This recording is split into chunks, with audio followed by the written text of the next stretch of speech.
Hey guys, welcome back to the channel. It's a hot July afternoon and we got some mowing to do, but first we gotta go trim a little bit of brush. So let's get saddled up here, let's go for a ride, and we'll do that first and we'll come back and do some mowing.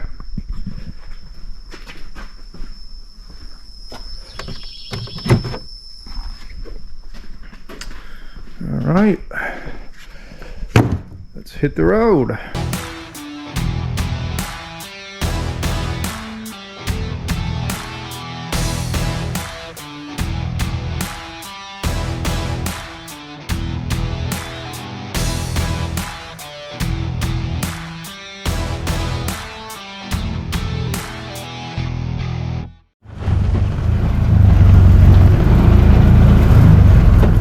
So this is what we're after: autumn olive and tree of heaven, also known as Ailanthus.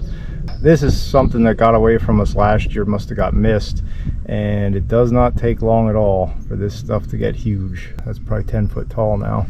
This is a fallow field on a steep hill and we're gonna mow it out, but first I got to get rid of this. That's why I brought the pole saw, and I'll leave you guys sit in the shade because it's about 90 degrees out, and I'll go to work here and see if I can get you set up here in a nice position. See if I can't get this cut down so we can mow over it.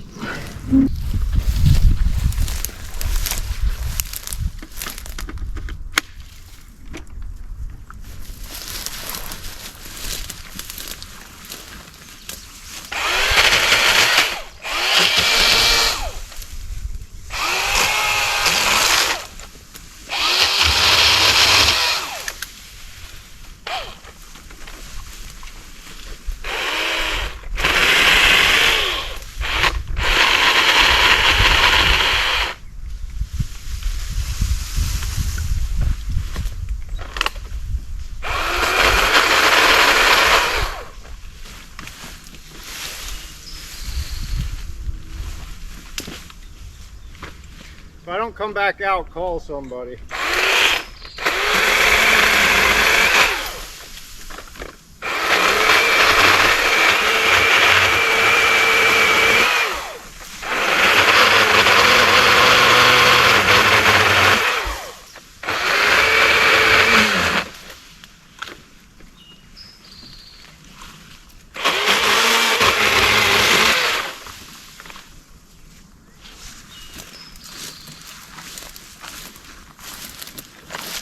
No doubt the pole saw is the tool for that job.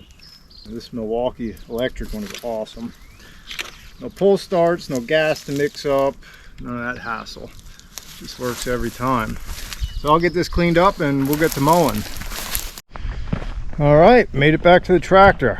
Let's get to mowing.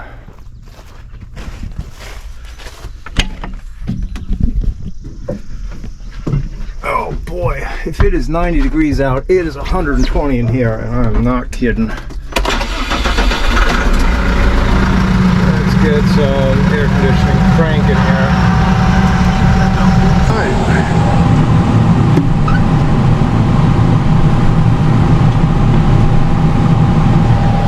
Here we go.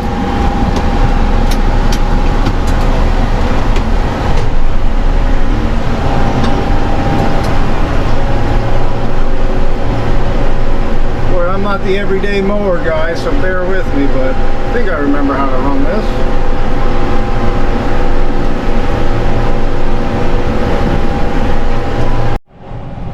So what we're going to mow now is it's a fallow hillside. Well, half of it's fallow, half of it's planted with seedlings.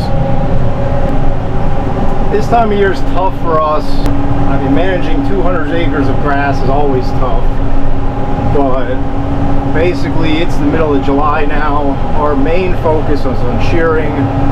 See, all the trees here are still unsheared. We need to get over every single tree and shear it into shape. So that's our main focus, is to get that done before fall. So we keep mowers going pretty much Monday through Friday to try to keep just a handle on the grass, but we don't keep it too manicured, as you can see. Basically what we do, we just try to stay on top of it as much as we can, and then come fall we'll do a big cleanup. We'll mow through and spray some herbicide in our bands. We don't use near as much herbicide as a lot of places do, just because that's kind of our management style. We prefer to mow and incorporate the material back into the ground for organic matter, but it does present, you know, some other challenges. So around here this time of year, mowing grass is kind of a bad word. So we're getting to the field now. It's by far not the steepest hillside we have, but it's fallow because we had enough land. We didn't have to plant it, so we chose not to, just because it is kind of a pain. And I mowed the far side here. We have some seedlings in with the small mower. Now I'm coming back just to clean this up. There's a bunch of poison ivy and nasty stuff in here, so I figured we'd get it knocked down and try to stay on top of it a little bit here. Alright, well, it's starting to cool down in here just in time to mow. Power takeoff is on, mower's running. Set our height. Neat thing with this tractor, once you set your height, yeah, my hands are kind of dirty. It's been one of those days. You have the automatic button right here on the console for up and down. And the other neat thing about this tractor, this is our newest tractor, I have my preset set for throttle. So if I press that button, it takes it right up to power takeoff speed for me. Just put it in gear and away we go.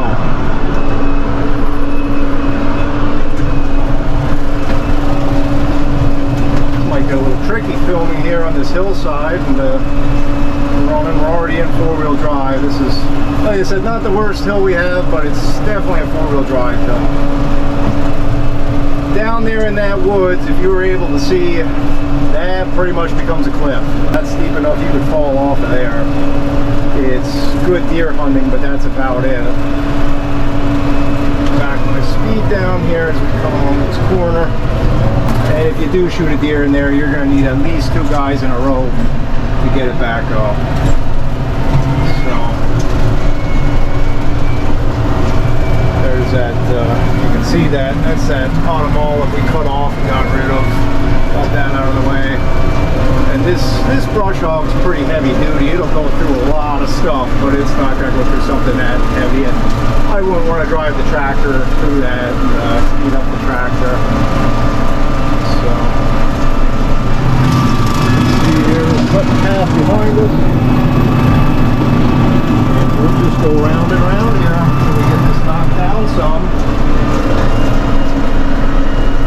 It's not a big field, probably about an acre in total is that. But it is in the corner where it kind of gets forgotten, and that's why it ends up all grown up like this. It's kind of out of sight, out of mind, so I figured while I was over here doing the seedlings, I'd come through here and clean this up.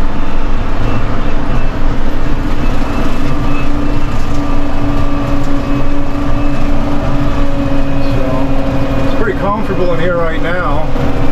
I think you guys better earn your keep and go outside and make sure we're doing a good enough job.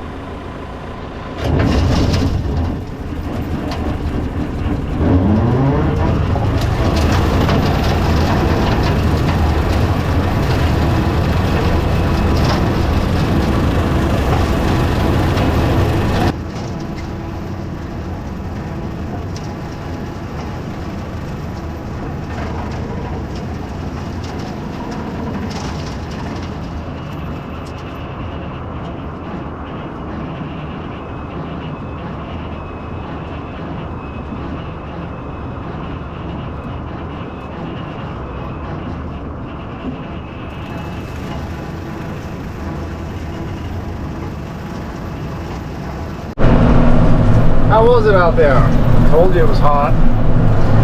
But while you were out there fooling around, I managed to blow up the air ride seat. It was kind of a little deflated. Also noticed that just about out of fuel. I guess my dad was running this last. Makes sense. So we're just going round and round here, finishing up. A few more passes, we'll have this done. Not a huge area. I didn't mention, I'm sure a lot of people might wonder, this is a New Holland T5.120 tractor, 120 horse. This is new to us about 1.5 years ago. And brush hog, that's a 6-foot heavy-duty brush hog. A lot of people might wonder why we don't have a wider brush hog. This tractor's about 7.5 foot wide. 6 foot's always been a good size for us, just because we have so many tight areas and we do have a lot of steep hills. It's just more handy. It's probably easier to make a few extra passes than try to maneuver a big brush hog into some of these areas we have to mow. We use this primarily for roads and around the edges of woods, stuff like that, fallow fields. Try not to keep a ton of open fields, but we always have some. There's just some areas you can't plant, and it just makes that a lot easier to clean up rather than using our 42-inch tree mowers, the ones we run in between the rows. So I'll have to make you a video of those. We have a couple different types of mowers we use to mow in between the trees. That's pretty interesting too. So I'll be sure to get a video of that. So that's about all I have on this one. I'm just going to keep going here. As you can see, we're doing a pretty nice job. That's what we started with. That's what we're ending with. So that's good enough for me to get this knocked down, get some of this brush knocked down, poison, and we'll come back here in fall, probably clean it up again, one final cleanup for the year. I hope you enjoyed it. This is a little bit of what we do on the tree farm, and I'll catch you on the next one. Thank you.